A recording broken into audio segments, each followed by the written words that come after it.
So I totally misread the brief and originally wrote something completely different that I felt was very provocative. Hence, I wrote a really long bio to justify why I'd be saying something so controversial, but you're not going to get to hear what that is. I'm going to stick to the subject. However, if you want to know what that might be, I've got business cards. I made them for this. It's very fancy. But I mean, that's kind of the point. Because I don't have a handy label for what I do, I had to really sort of go to an extra length to justify why I might be sensible enough to say something a bit extreme that isn't extreme because it's something I experienced as a human being. I lived that. Anyway, I did focus. So, focusing, valuing lived experience in professional settings. 5 minutes. I've rewritten it. I don't know how long it is. We'll just go and you'll tell me when to stop, right? So I've just got hung up on the first word, value. Like, I'm not sure. Why are we talking? Why? The question sort of suggests that we're not valued, which is why we have to argue it. Why am I arguing about the value of my existence in mental health services as someone who wants to help other people feel better? Why is that question? Why does that need to be argued? Why are we banging on doors and begging?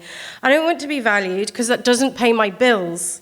I want to have a job. I want to have a contract. I want to have protected working rights. I want to be paid enough to live off and not be on benefits. At the moment, I've fallen through the benefit gap. I have literally no income other than scraps of freelance work. I want, I want what we do, whatever the language is, for the practice of using lived experience as a tool for healing, to be valued. I want it to be a legitimate profession. I want it to, to be an essential part of the team. I don't think it's an added value. I think it's essential. A team needs to account for and employ lived experience people within the team as you would nurses, psychologists, and social workers. We're vital. We're not to be employed as best practice or on a whim or, gosh, an underspend. That one's really messed me over when I've been brought in because of an underspend. As in, the team wouldn't be allowed to function without us. Maybe the teams already aren't functioning without us, maybe that's kind of the missing thing. And maybe I'm making some really grandiose claims, Maybe I'm being narcissistic, or I could be saying something revolutionary. I'm not the first person to say this at all. I'm coming from part of a lineage. People have created the space for me to stand here and say this. I'm voicing a dream, but it's just, to me, something that seems like common sense.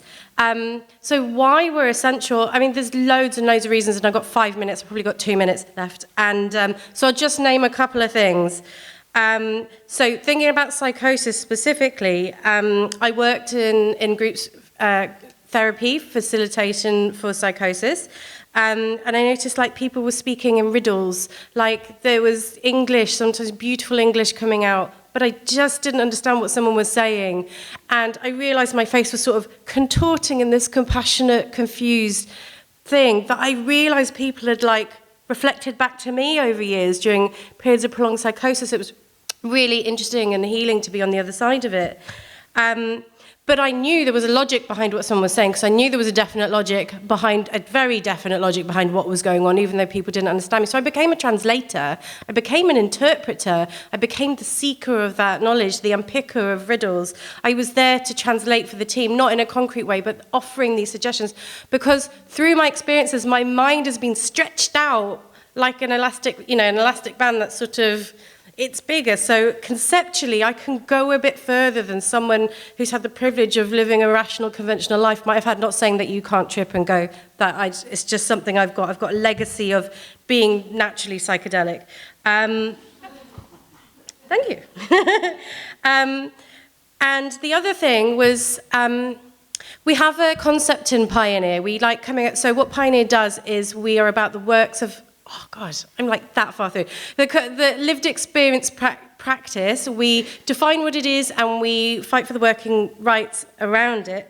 And one thing we have in defining the practice is we do something, we're elephanticians. So what we do is because we're outside of society a little bit, because we're outside of hierarchy structures, we can we're more able to name the unspoken dynamic. And one thing I notice in teams is the fear of what's going on with other people, and especially from society, the fear of what is perceived as someone in psychosis. I'm not scared of that person, I'm not scared of the experiences I had anymore. And I think that's a very powerful presence in the room, because when you're frightened, as many people are, can be terrified by their psychosis, and you're in hypervigilance, part of you is really looking out for, is that other person scared of me too? And I think part of the healing and the containment comes from when, and as clinicians, that's part of your training, is to not be rocked and scared by it, but it's in my bones, it's in my being, and I think the presence of someone who's been through that and is okay with that experience can naturally have a calming and healing effect, help the nervous system, and then we can get on with the work. And mindfulness, the thing that we're meant to do to get better, actually, I think it's a non-negotiable. I've meditated every day for 15 years, and because it was life or death. Who does that? Like, you only do it when it's that extreme.